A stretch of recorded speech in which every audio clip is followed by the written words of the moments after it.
누가복음 4장 14절부터 19절까지 말씀, 오늘 우리에게 주신 하나님 말씀입니다. 예수께서 성령의 권능으로 갈릴리에 돌아가시니 그 소문이 사방에 퍼졌고 친히 그 여러 회당에서 가르치심에 무사람에게 칭송을 받으시더라. 예수께서 그 자라나신 곳 나사렛에 이르사 안식일에 자기 규례대로 회당에 들어가사 성경을 읽으려고 서심해 선지자 이사야의 글을 들이거늘 책을 펴서 이렇게 기록한 데를 찾으시니 곧 주의 성령이 내게 임하셨으니 이는 가난한 자에게 복음을 전하게 하시려고 내게 기름을 부으시고 나를 보내사 포로된 자에게 자유를, 눈먼 자에게 다시 보게 함을 전파하며 눌린 자를 자유케 하고 주의 은혜의 해를 전파하게 하려 하심이라 하였더라. 오늘 우리에게 주신 하나님 말씀입니다. 다른 때는 서로 인사하고 권면할 때 제가 강권해야 인사하셨는데 오늘은 자발적으로 메리 크리스마스 하시는 것 같습니다. 오늘 성가대 특별 찬양도 그렇고 분위기가 성탄 주일 예배처럼 드려지고 있는데 사실은 성탄절이 아직 오지 않았습니다만 우리 마음 가운데는 이미 주님께서 주신 성령으로 충만한 성탄의 기쁨으로 충만한 삶을 살아가고 계시는 줄 믿습니다. 네, 카메라가 엄청나네요. 여러분 이 메리 크리스마스라고 하는 말이 얼마나 귀한 말인 줄 알고 계십니까? 몇 해 전까지만 해도 사회 분위기가 메리 크리스마스라고 하면 상당히 무식하고 경박한 사람처럼 그렇게 사회 분위기가 몰고 갈 때가 있었습니다. 그래서 메리 크리스마스라고 말하는 대신에 해피 홀리데이라고 말하는 게 상당히 상식 있는 사람이고 상당히 배려하는 사람이고 상당히 교양이 있는 사람인 듯 그렇게 사회 분위기가 우리를 끌고 갔습니다만 여러분 이 계절에 제가 매년 강권하는 거지만 절대로 메리 크리스마스를 포기하지 마시기 바랍니다. 그런 의미에서 다시 한번 인사해 보겠습니다. 메리 크리스마스.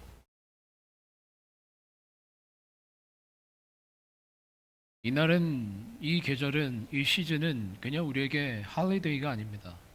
할리데이가 아니라 우리에게 정말 주님이 오신 성탄의 계절이다라고 하는 것을 잊지 마셔야 된다라는 겁니다.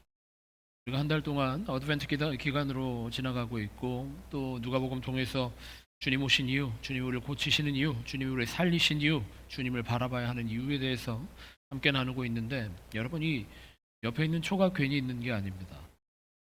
이 어드벤트 계절이 되면 초를 5개를 놓고 한 주 한 주 지나가면서 초를 하나 시키는데 이 초에만 불이 붙는 것이 아니라 우리 마음 가운데도 사랑의 능력이, 소망의 능력이, 희망의 능력이, 은혜의 능력이, 그리고 복음의 능력이 하나하나 더 밝아져야 하고 하나하나 더 강해져야 할 줄 믿으시기를 바랍니다. 오늘 우리가 어드벤트 4주, 대림절 4주를 지나가고 있기 때문에 초가 4개 불이 붙어 있고 성탄이 되면은 이제 온전하게 5개가 붙게 되는데 여러분 예수님 오시는 것이 우리 인생의 완성인 줄 믿으시기를 바랍니다. 우리 인생의 능력의 완성은 예수가 우리의 왕이 되실 때, 예수님이 우리의 구주가 되실 때, 예수님께서 우리의 인도자가 되실 때, 우리의 삶이 그야말로 온전하여지고 창조의 섭리대로 회복되는 줄 믿는 그런 우리 베들교회 모든 성도들이 되셔야 할 줄 믿습니다. 여러분 우리 지난주 설교 기억나십니까? 혹시 지난주 설교의 제목이 뭐였는지 기억이 나십니까? 왜 고쳐주셨나 였습니다. 우리 삶의 문제까지 우리 삶의 문제에 복음의 능력으로 온전히 서기까지 그렇게 달려오셨는지 모르겠습니다. 그런데 우리 그리스도 신앙의 궁극적인 질문은 바로 이것입니다. 왜 오셨는가? 창조자 되시는 하나님께서, 만왕의 왕 되신 하나님께서 예수 그리스도 독생자 되시는 예수님을 왜 이 땅에 보내주셨는가? 그분이 왜 오셨어야만 했는가? 그리고 왜 오셔서 우리를 구원하셨는가? 왜 오셨는가라는 질문이 우리 신앙의 아주 근본적이고 근원적인 질문이다라고 하는 겁니다. 누가복음은 아주 독특한 형식으로 예수님께서 첫 공생애를 시작하시는 첫 일성을 외치시는 것을 기록하고 있는데 그것이 바로 오늘 누가복음 4장 14절 이후의 말씀입니다. 예수님께서 유년 시절 그리고 소년 시절 그리고 시험 받으시고 이제 공생애를 시작하시는 장면이 바로 오늘 누가복음 4장의 말씀인데, 예수님께서 안식일의 규례에 따라서 회당에 들어가서 성경을 읽으셨습니다. 성경을 읽으시는 이 전통은 구약 회당에, 이스라엘 전통에 따라서 회당에서 안식일이 되면 토라에서, 모세오경에서 한 장, 시편에서 한 장, 그리고 선지서에서 한 장, 이렇게 성경을 읽는 전통이 있었기 때문에 예수님께서 순서 맡으셔서 회당에서 선지서의 말씀, 이사야의 말씀을 읽으셨다라는 겁니다. 그 말씀이 예수님이 이 땅에 오신 이후입니다. 오늘 우리가 본문 말씀 그냥 읽었지만 다시 한번 제가 읽어드릴 때 예수님께서 왜 오셨는지 묵상하며 또 은혜 받으며 다시 한번 들으시기를 바랍니다. 18절의 말씀입니다. 주의 성령이 내게 임하셨으니 이는 가난한 자에게 복음을 전하게 하시려고 내게 기름을 부으시고 나를 보내사 포로된 자에게 자유를, 눈먼 자에게 다시 보게 함을 전파하며 눌린 자를 자유케 하고 주의 은혜를 전파하게 하려 하심이라 했더라. 아멘이십니까? 예수님께서 오신 것은 눌려있는 우리를, 포로된 우리의 상태를 자유케 하시고 복음의 능력으로 회복시키시기 위해서, 그래서 은혜를 전파하게 하시기 위해서, 온전한 우리의 삶을 회복시키기 위해서 이 땅 가운데 오셨다라는 겁니다. 이사야 말씀은 그렇게 이야기하고 있습니다. 이사야 선지자가 활동하던 당시에 이스라엘의 역사는 이스라엘이 망해가고 유다가 무너져 내리고 있는 상황이었습니다. 왜 무너졌느냐? 우리가 1년 동안 같이 성경 묵상하면서 확인해 보았지만 이스라엘이 무너지고 유다가 무너진 이유는 그들의 능력이 없어서가 아니었고, 그들의 지혜가 부족해서가 아니었고, 그들이 어리석어서가 아니었습니다. 그들이 너무 지식이 많아서, 그들이 너무 똑똑해서, 그들이 너무 잘나서 하나님이 아닌 다른 것들을 바라보기 시작했고, 주변의 나라들을 의식하기 시작했고, 이방의 신들을 탐독하기 시작했습니다. 그래서 그들은 그 안에 하나님의 음성을 들을 능력이 사라졌었고, 하나님을 구주시다라고 고백할 수 있는 능력을 상실하게 됐습니다.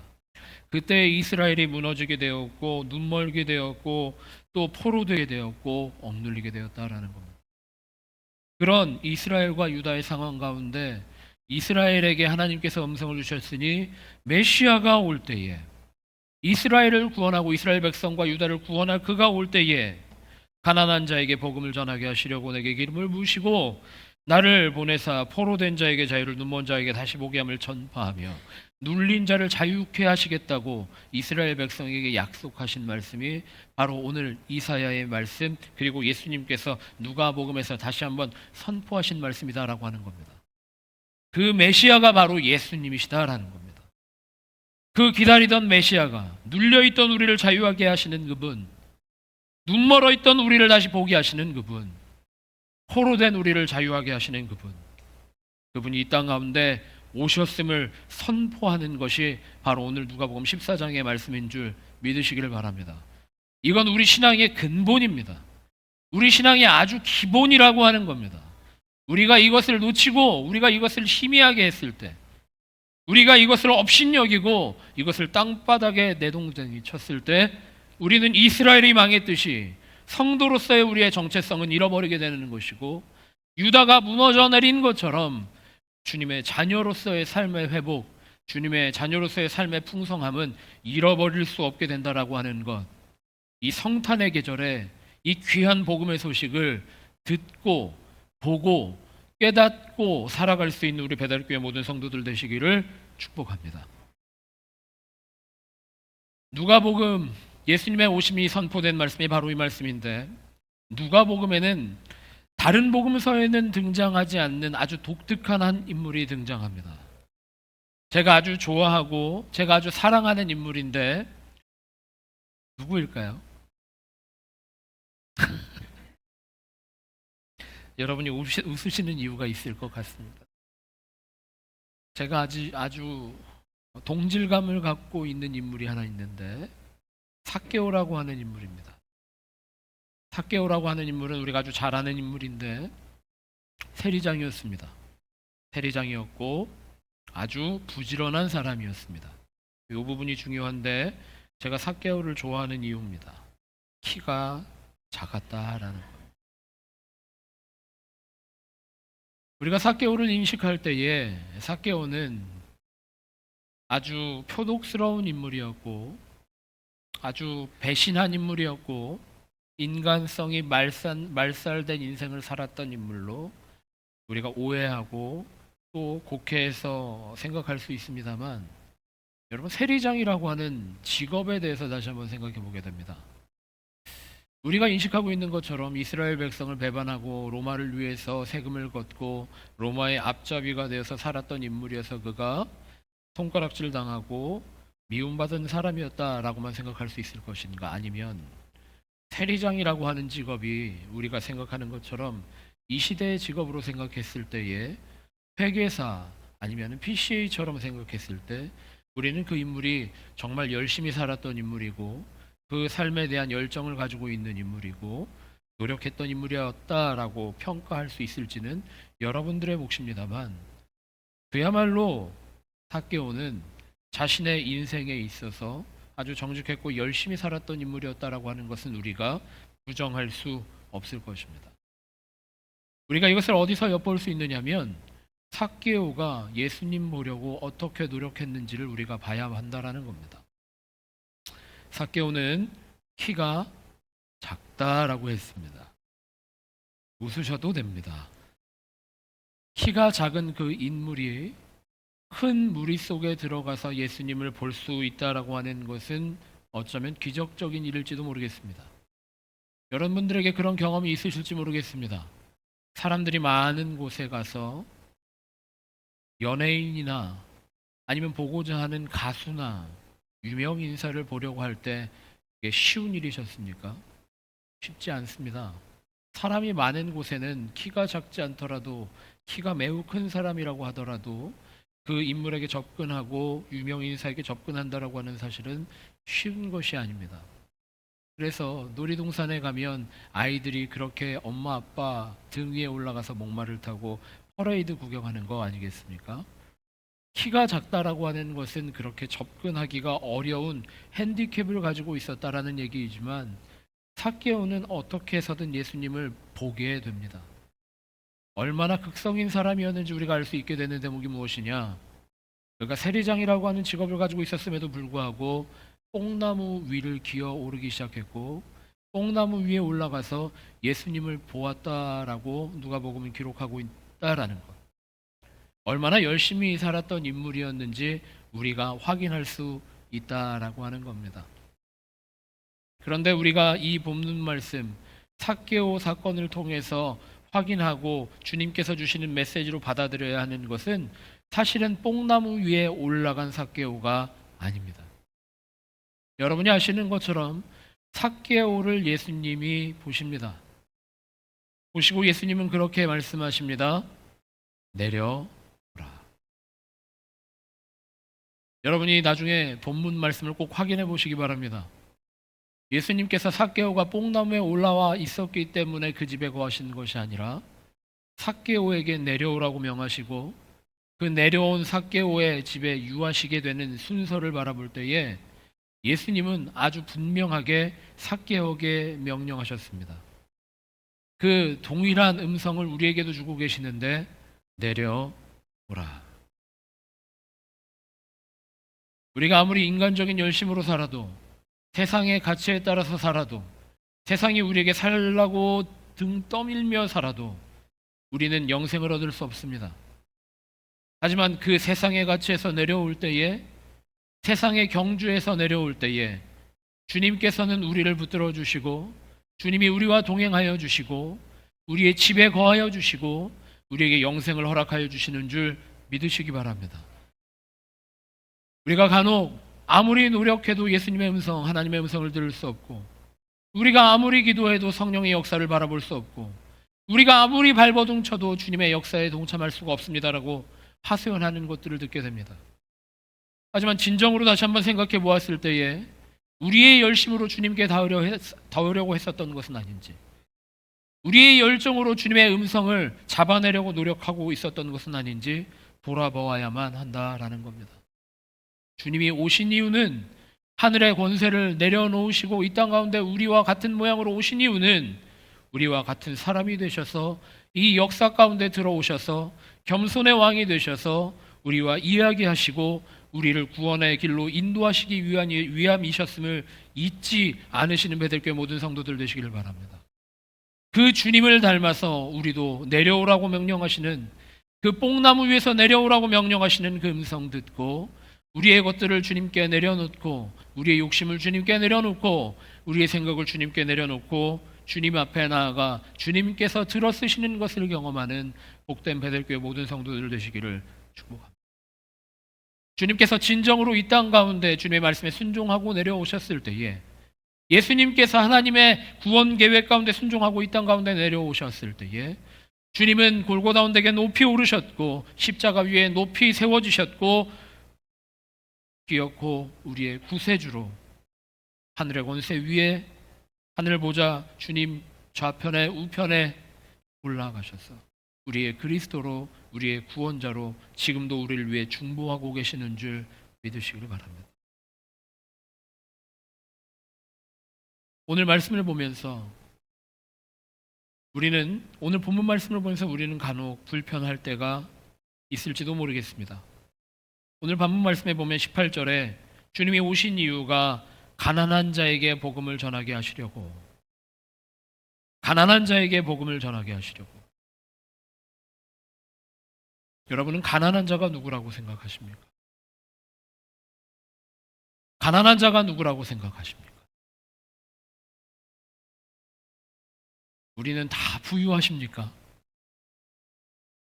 집에 황금 송아지가 하나씩 다 있으십니까? 그래서 이 말씀을 들으면서 우리는 내가 아닌 누군가를 위해 오신 주님, 내가 아닌 누군가를 섬기기 위해 오신 주님, 혹은 나도 주위를 둘러보고 가난한 자를 찾아야 하는 것 아닌가, 그렇게 생각하는 것, 그렇게 시간을 흘려보내고 있는 것 아닌지 돌아봤으면 좋겠습니다. 여러분, 누가 가난합니까? 정말 누가 가난한 자입니까? 오늘 본문 말씀의 이 가난이라고 하는 단어는 예수님께서 팔복의 말씀을 전하시면서 심령이 가난한 자는 이라고 하는 단어와 동일한 단어입니다. 정말 누가 가난합니까? 정말 누가 갈급합니까? 우리가 다 주님 앞에 갈급한 영혼으로, 가난한 심령으로 나아오고 자복하고 주님 앞에 엎드려야 할 줄 믿으시길 바랍니다. 주님, 내가 연약합니다. 주님, 내가 어리석습니다. 주님, 내가 참으로 가난합니다. 그 고백 가운데 진정한 뽕나무 위에서의 내려옴이 이루어지는 줄 믿으시기 바랍니다. 어느 누가 주님 앞에 나아가서 주님, 나는 잘났습니다.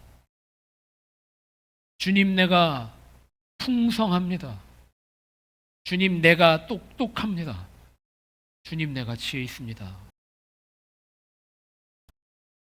주님 앞에 내가 진정으로 가난합니다. 주님 앞에 나가 진정으로 내가 갈급합니다. 엎드려 주실 때에 주님은 우리를 붙드시고 우리에게 기름 부어 주시고 포로되었던 우리의 욕망 가운데 붙잡혀 있던 우리의 상태를 자유하게 하시고 눈멀어 있던 우리의 상태를 열어주셔서 자유하게 하실 줄 믿으시기 바랍니다.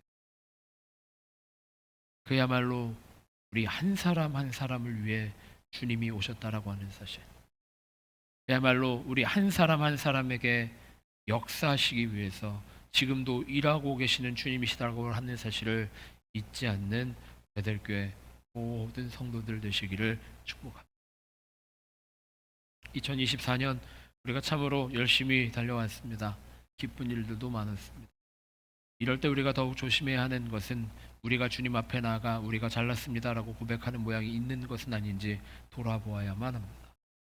주님이 오신 이유는 우리의 가난함을 위하여, 우리의 갈급함을 위하여, 우리 흔들림을 위하여 오셨음을 잊지 않고 2025년도에는 우리의 가난함을 가려주실 주님, 우리의 갈급함을 충족하게 하실 주님, 낮은 우리를 통하여 높이 들어 써주실 주님을 경험하기 위하여 오늘 하루도 주님 앞에 나가 무릎 꿇을 수 있고 주님 앞에 나가 자복할 수 있는 베델교회 모든 성도들 되시기를 축복합니다. 우리가 같이 찬양하면서 결단하기를 원하는데,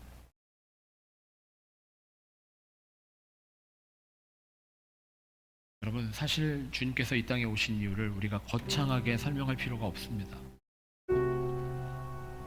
누가복음은 역사 가운데 오신 주님, 시간 가운데 오신 주님, 그렇게 기록하고 있지만 궁극적으로는 우리 성도 한 사람 한 사람을 위해 오신 주님임을 기록하고 고백하고 있다라고 하는 사실을 여러분의 삶에서 경험하시기를 원합니다. 누구를 위해 오셨습니까? 누군가는 이 사회를 위해 오셨다라고 말하는 사람들도 있고, 누군가는 뭐 다른 것들을 위해 오셨다라고 해석하는 사람들도 있습니다. 그런데 그 어느 것 하나도 예수님이 바로 여러분, 바로 나를 위해 오셨다라고 하는 고백 없이는 이루어질 수 없는 사실입니다. 누구를 위해 오셨습니까? 누구를 위해서 지금도 중보하고 계십니까?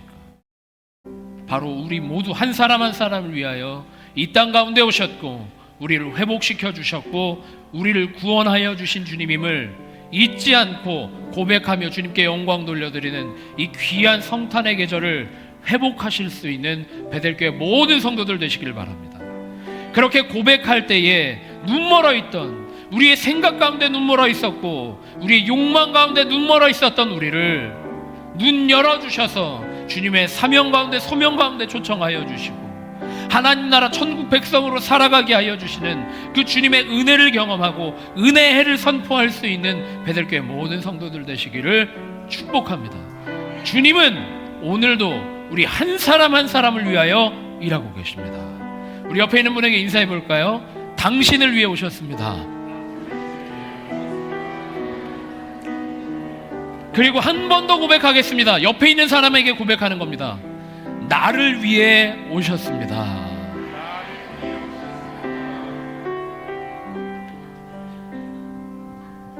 부족한 나를 위해, 가난한 나를 위해 주님께서 회복시켜 주실 때에 주님이 주신 사명이 확인되기 시작하고 주님이 주신 소명이 확인되기 시작하고 이 땅 가운데 하나님 나라가 그때 회복되기 시작하는 줄 믿으시기 바랍니다. 같이 찬양하며 주님 앞에 나아갑니다.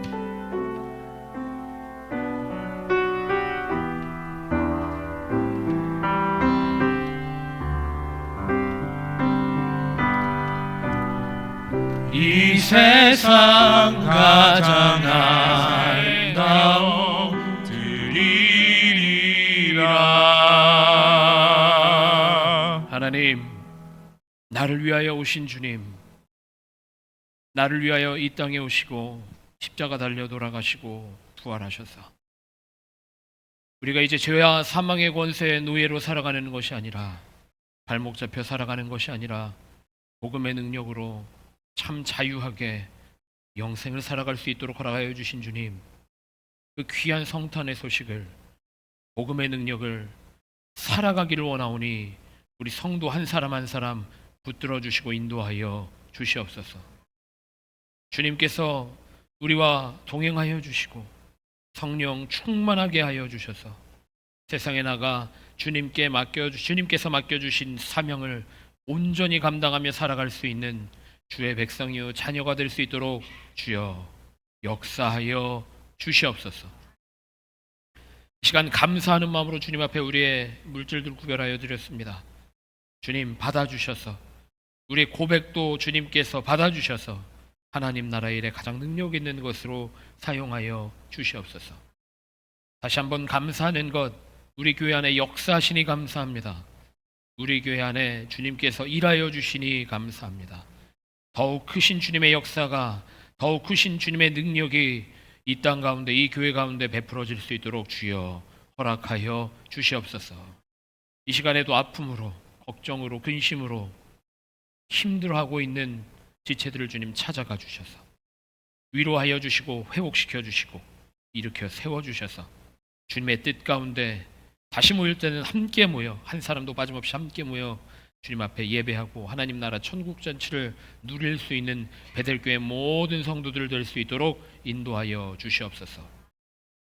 기대함으로 세상으로 나아가는 성탄의 소식으로 세상에 나아가는 베델교회 모든 성도들의 삶 가운데에 예수님의 크신 십자가의 은혜와 하나님의 그 깊이를 알 수 없는 사랑하심과 성령님의 감화 감동 역사 교통하심이 이제부터 영원토록 함께 하시기를 간절히 기도하며 축원하옵나이다. 아멘.